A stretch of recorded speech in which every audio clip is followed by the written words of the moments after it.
Greetings, boils and ghouls, goblins and ghosts. You're tuning into To Ghoul for School, the podcast, a death-style podcast for the morbidly inclined.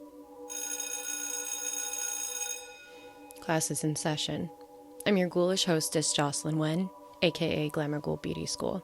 I'm an actress, I have my BA in psychology, and I'm a purveyor of all things dark and spooky. Today, I'm going to focus on a specific type of femme fatale, postmortem in nature. We're going to do Spooky 101 on the evolution of the Glamour Ghoul. When you imagine a Glamour Ghoul, it's likely that images of Angelica Houston's Morticia Addams comes to mind, or maybe it's Elvira. Either of these, especially if you grew up in the 90s like myself, these iconic dames certainly do exemplify the otherworldly aesthetic and dark humor that's indicative of this archetype, but the origins go many decades back. It started with an unnamed matriarch of a Sunday morning comic strip and the woman who would bring her undead form to life. And that woman was Mila Nurmi. In an article of Diabolic magazine titled Glamour Ghoul, Mila Nurmi and the Legacy of Vampira, I feel like Robert Scarvala couldn't have said it any better. Her visage had a hand in shaping every major youth subculture in the 20th century. This is in spite of the fact that the Vampira show lasted little over 2 seasons spread out across the 50s. Again, if you remember from my previous episode, Goth, What Is It?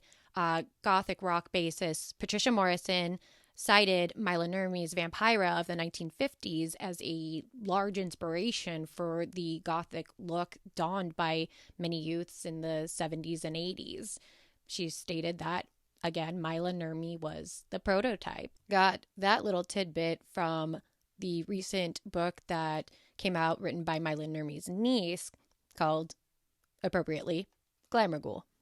Mila Nurmi was an actress of Finnish descent, and when she was 18, she moved from Oregon to Los Angeles to pursue her acting career. She started off modeling and started working her way to performing on stage. And even in her early work, she was drawn to the macabre.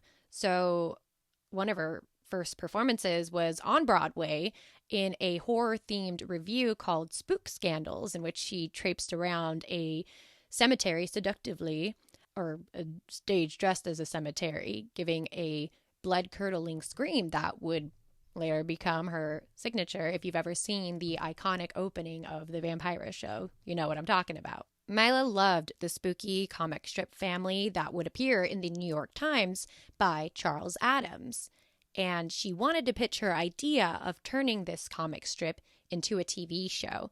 So in 1953, she saw an opportunity to do this at one of the industry's biggest Halloween parties called the Bal Caribe Masquerade. She dressed as the ghoulish matriarch in a skin-tight black dress with deathly pale skin and ended up winning the grand prize of the costume contest and gaining notice of a TV producer. That TV producer, Hunt Stromberg Jr., was actually looking for a horror movie hostess to present a weekly horror film, and he told her to just change up the character to avoid copyright. So Mila went back to the proverbial drawing board, and she was inspired by images of artist and fetish photographer John Willie, and she changed up the silhouette of the costume to create a more extreme form. She emphasized her cleavage and tight lace in a corset to create that really thin wasp waist. She also drew inspiration from the evil queen of Snow White, as well as another comic strip character known as the Dragon Lady, and Vampira was born. Fun little tidbit, Mila Nurmi made up basically as Vampira would go on to perform as the live-action model for Maleficent for Disney's Sleeping Beauty. So it's just really fun to see all this kind of come full circle and how a sort of synergy happens that can manifest various forms of art, and, you know, one inspires the other. I think it's just so fantastic and awesome. Turns out, even in the 1950s, people loved death mixed with sex appeal. so that when the Vampira show did air, it was an immediate hit. I highly recommend looking it up on YouTube. It's amazing. The intro is to die for. You'll see her iconic scream and all her amazing spooky punny bits that she's known for. It's so good. I could watch it over and over again. I have watched it over and over again.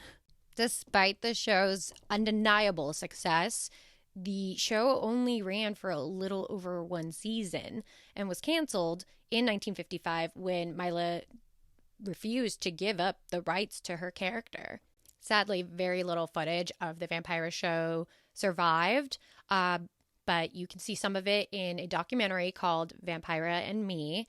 A lot of it's archival, but it's super cool, and you get to see Mila talk about her character and her conception of it and, what the scream represents, which if you watch it, it made me realize why I love the scream so much. The next iteration of Glamour Ghoul, nearly a decade after Mila Nurmi's Vampira, is the spooky wife and finally named Morticia Addams from the 1964 to 1966 TV series The Addams Family, played by Carolyn Jones. The producers of The Addams Family definitely took note from Vampira and ramped up Morticia's sex appeal compared to her original portrayal in the comics as a more skeletal being.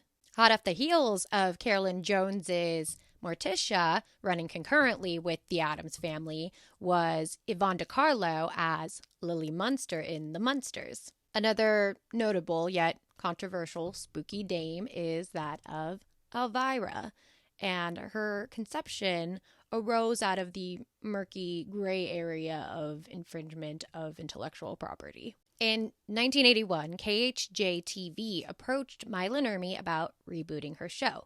Mila said she would do it under the condition that she could handpick and train her successor. She wanted Lola Falana to be the next Vampira.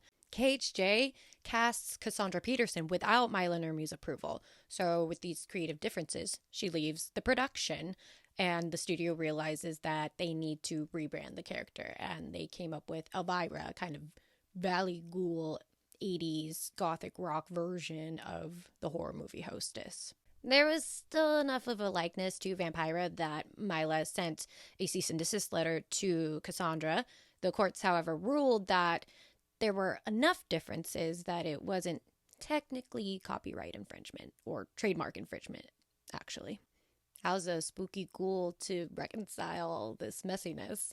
Well, I know Harper Lee Hollywood on Instagram has a similar take on the whole Elvira Vampira debacle. And for me, the truth of the matter is my love for undead dames started as a child watching Elvira, Mistress of the Dark. Would I have discovered Vampira as an adult and still fallen in love with her? Probably. But I'll always find it super inspiring how an iconic character evolved out of a arguably more influential icon, even if it came out of a really contentious and quite possibly underhanded legal dispute started by KHJ not upholding their end of the deal. And I do feel that Cassandra Peterson has made a creatively distinct character with its own merits and take on the horror movie hostess role. Doesn't change the fact that Mila Nurmi did do it first, and she's the ultimate glamour ghoul, in my humble opinion. My final pick for rounding out the Glamour Ghoul big hitters is, of course, none other than our beloved 90s Morticia, played by Anjelica Huston. Her understated, cool as a cucumber performance as Morticia, along with her amazing chemistry with Raul Julias Gomez, is unmatched. And for many of us, she is the Morticia Addams. So, some modern glamour ghouls. First up, I have my favorite burlesque dancer who just inspires me so much. Her name, and I'm probably going to butcher this, is Marie Devereaux. You can find her on Instagram at Dress to Kill You. I mean, come on. So yeah, she's a burlesque queen, fire eater, dancer, aerial artist, and just badass. Like, can I be you when I grow up, even though we're like the same age? Our next modern day glamour ghoul is none other than the one and only Pinup Palmer. You can find her on the gram and YouTube. She does everything that is pink and spooky.